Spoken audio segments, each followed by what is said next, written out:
Welcome back to the Hounding Harmony Dog Training Podcast. Today, I want to help you help your dog navigate the holiday season with guests coming over, new scenarios, and how to do that in the most harmonious, peaceful way possible.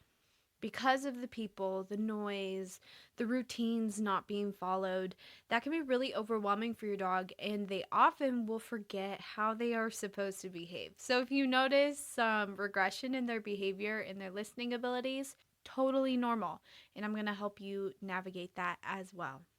Dogs tend to struggle when things are unpredictable and really overstimulating. It kind of knocks the reasoning side of their brain completely out, and they're just acting on pure chaos. Especially if you have a young dog, you're going to see a lot of the puppy behaviors coming back and just like, who are you? This is oftentimes how they respond to stress. They kind of go into that like protective mode where, they're just not thinking things through the way they normally do. So, other signs of stress that you might see is drooling. They might be pacing a lot. My dog likes to carry around his toy obsessively because he really wants to make sure no one gets to it. Whale eyes. Whale eyes are when their eyes are really wide open and they're often giving you like a side eye. Like they're looking at you from the corner of their eye because they're looking for that support and to make sure that everything's okay. If your dog is doing this and there's someone interacting with them, that is their cry for help. Please help them before they try to get vocal about it. They might be hiding more, maybe going to their kennel, going to a quiet place in the house. Panting is another big sign of anxiety, and obviously some shaking. And all of this could be like excited anxiety or stress anxiety. Either way, it is not helpful for them to be feeling like they need a little bit of help to get through it. So, the first thing that I would consider when you're preparing for this busy season is making sure that they do have a safe space to go to where they can get away from all the chaos and the noise and the kids and the guests, all the things. So, make sure that they have their kennel area, they have a quiet room, something like that where they can just get away when they need to.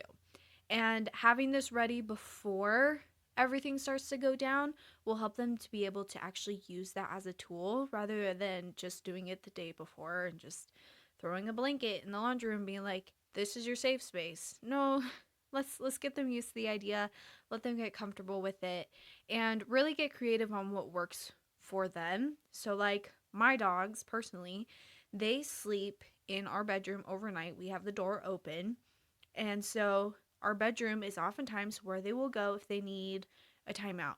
Or in their kennels, they'll go to their kennels if they need a timeout. That's actually the number one they'll do. So think of somewhere that they maybe frequent often that you can bring their dog bed to, because they know that they sleep on that blanket, they sleep on that dog bed.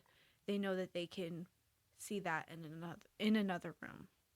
I have a whole other episode on teaching calm greetings. And if that's something your dog already struggles with, please start working on that once again or brand new with the tools I discussed in the episode. A lot of things like keeping them on a leash, practicing coming through the door, giving them a place to go. All those things, I explain them more in that episode. Another option you can do, which we do semi frequently, is we skip the greeting at the door.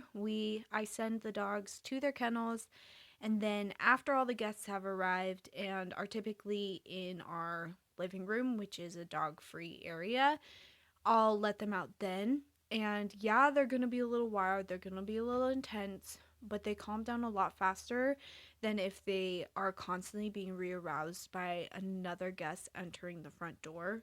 So that's another option that you can try and consider. Something that I think is actually probably the most dangerous part about the holidays is all of the food that's around and the potential of table scraps that are toxic being consumed by your dog or little kids feeding your dog random things. I have another episode 27, details about what dogs can eat, what are dangerous, what are the toxicities, and what are the consequences. So that's a really good episode to brush up on, especially as you are facing this potential hazard. Specific scenarios would be making sure that the garbage is not overflowing or easy for them to get into, that they are not counter surfing, which is when they put their paws up on the counter. Most dogs, that's not even going to enter their brain. However, with all the excitement, a lot of dogs forget how to behave. So we want to make sure that they're not getting into any bones, especially cooked bones. Those are the biggest things that we're worried about for asphyxiation and just danger in the intestines. If it splinters and it causes some lacerations, all that kind of fun stuff. So when people are preparing food, when dinner is happening, and even like gifts, my dog, oh my gosh, he loves dark chocolate, which is the most dangerous chocolate for a dog to consume. And I could just easily imagine everyone's opening up stockings and a dog finding all of this chocolate loose. Little kids, they can't keep track of things. So that would be another thing to consider, especially also if you have people eating food in unconventional places like the couch, maybe at dog eye level coffee tables. That's something to consider too. So if it were me and my dog was out and about, I would probably send them to their kennel to make sure that during these like high traffic times when I'm not able to watch them all the time, that they are actually safe. Okay, the actual most important part of this episode is that you advocate for your dog. So, making sure that you're paying attention to those body language cues that I told you before and giving them a break. There are certain people, a lot of people, that don't understand how dogs speak unless they're growling or barking or biting.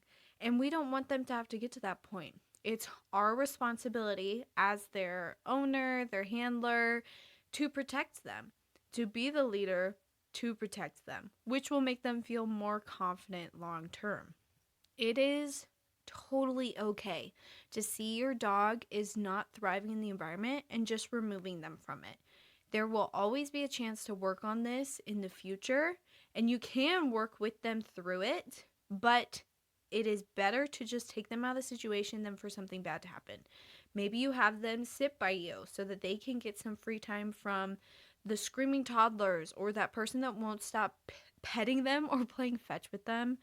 My dog, he will play fetch with you until his paws fall off because he feels obligated to, and he does not want to. I have to be like, guys, he's really done and he's really tired of you taking his toy. So it's okay to completely take them out of a scenario that is not good for them. It is okay to work with them through it, but it's also okay to just take them to the basement, take them to their kennel, take them to the bedroom, whatever, so that they feel safe and more at ease. Also, protect your dog, especially if you have people that do not know how to handle dogs, mostly children. No one should be getting on top of your dog. No one should be leaning over your dog. No one should be getting in their face. Those are all just absolute invitations for your dog to make a bad choice. And it's our job to protect them from having to make that choice. If you have a working dog, be aware of if their herd drive or their prey drive is getting triggered by children, because dogs don't always view children as humans. They think that they are kind of like other animals until we teach them otherwise. If you have a dog that has reactivity or past trauma, that's when you should probably talk to a professional, seek some help to make sure that they actually enjoy this experience and that it doesn't get worse.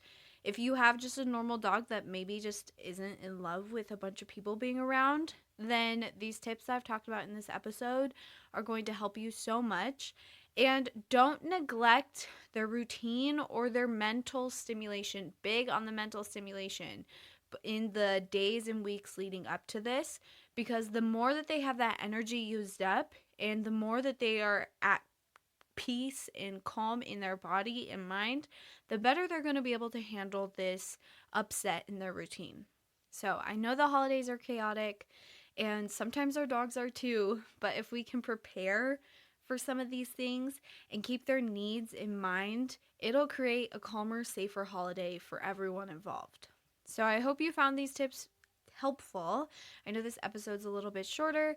I do have a child that is actively waking up from a nap, so I'm trying to wrap it up pretty quick. But if you did find this helpful, please share it on Instagram, Facebook, tag me. It literally makes my day if I see someone share an episode, and share it with someone that you know could use it. So I hope you have a fantastic day and have a great holiday. Thank you so much for tuning into Hounding Harmony Dog Training. If you found this episode helpful, it would mean the world to me if you'd follow the show and leave a quick review. This helps other dog owners find the support that they need too. For more tips, training help, and encouragement, follow me on TikTok and Instagram at HH_dog training, or you can check out the resources in the show notes. Until next time, keep hounding that harmony.